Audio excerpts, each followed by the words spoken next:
Parce que l'énergie est un très fort contributeur aux émissions de CO2 et donc à leur diminution. Deux pistes principales peuvent être suivies dans les villes pour réduire ces émissions de CO2. La première est la décarbonation de l'énergie, qui peut être déclinée sur la mobilité, sur les différents systèmes et sur les applications thermiques des bâtiments, c'est-à-dire leur chauffage et leur climatisation. La deuxième est la réduction de la consommation énergétique, car l'énergie la moins polluante est celle qu'on ne consomme pas, qui peut être déclinée sur les mêmes secteurs que précédemment. Je vous propose, dans les minutes qui suivent, de voir en quoi l'architecture et l'urbanisme peuvent être des contributeurs à cet objectif.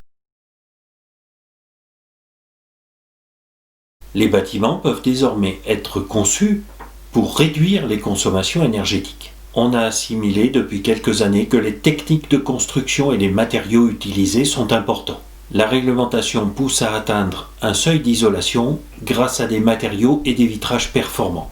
La double ventilation est désormais la norme. Les éventuels moteurs utilisés dans les bâtiments sont peu énergivores et souvent associés à des variateurs de vitesse.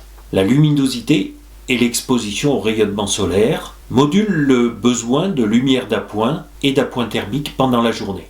La structure d'un bâtiment peut permettre d'optimiser cette exposition. La mise en œuvre de l'ensemble de ces nouvelles techniques et de ces nouveaux matériaux n'est pas toujours maîtrisée par les metteurs en œuvre. Et, en marge de l'architecture elle-même, des efforts de formation des metteurs en œuvre et de contrôle des réalisations sont encore nécessaires. L'architecture des bâtiments peut également contribuer à la décarbonisation du mix énergétique. De nombreuses pistes restent encore insuffisamment explorées et relèvent autant des architectes que des normes de construction qui leur sont imposées par l'administration. L'orientation des toits conditionne la production d'énergie solaire réalisée par des panneaux installés sur ces toits. La hauteur d'un bâtiment par rapport au bâtiment voisin va conditionner l'ombre portée par ce bâtiment sur les bâtiments voisins ou par les bâtiments voisins sur ce bâtiment et donc influencer la production de panneaux solaires, photovoltaïques ou thermiques installés sur ces toits.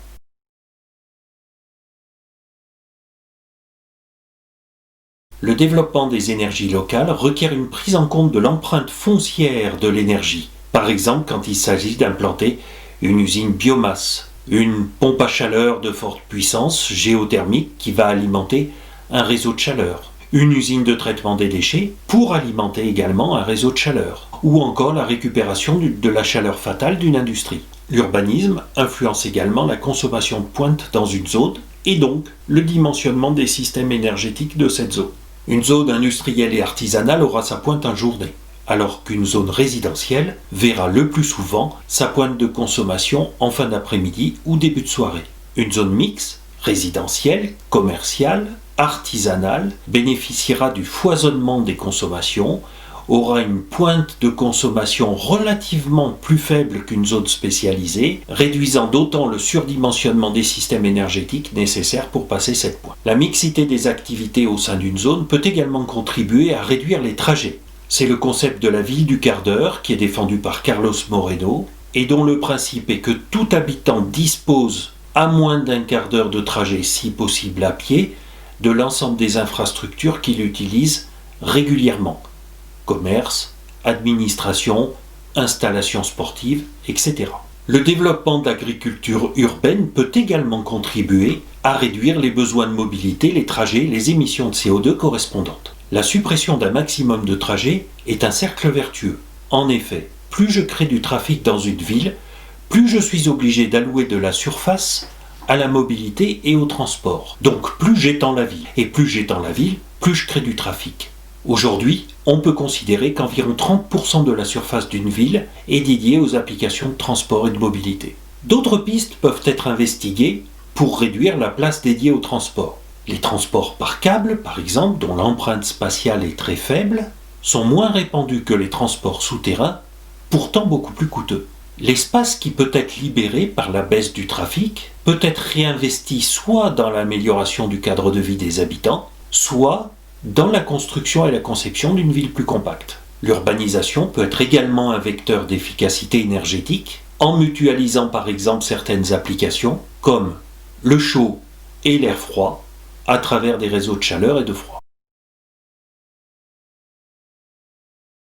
Les trajets domicile-travail et domicile-école représente une très forte proportion des trajets au sein d'une ville. Dans les villes, les administrations et les grandes entreprises, en concentrant leurs activités dans des grands bâtiments, sont générateurs de trajets. Une organisation multisite, basée sur des bâtiments plus petits et plus nombreux, serait sur le plan de la mobilité beaucoup plus vertueuse. Le télétravail réduit également le besoin de mobilité. Tout le monde n'a pas la possibilité de travailler sereinement et efficacement à partir de son domicile. C'est la raison pour laquelle la présence d'espaces mutualisés dans chaque quartier devient indispensable et pourrait être financée conjointement par les collectivités territoriales et par les entreprises. Une telle organisation serait d'ailleurs tout aussi bénéfique en milieu rural. À l'avenir, partage et mutualisation sont deux tendances qui structureront de manière très significative nos habitudes en matière de mobilité. Tout d'abord parce que nous héritons d'un urbanisme issu du passé qu'il nous faut faire évoluer. Ensuite, parce que l'urbanisme est une discipline extrêmement complexe, intégrant de nombreux besoins.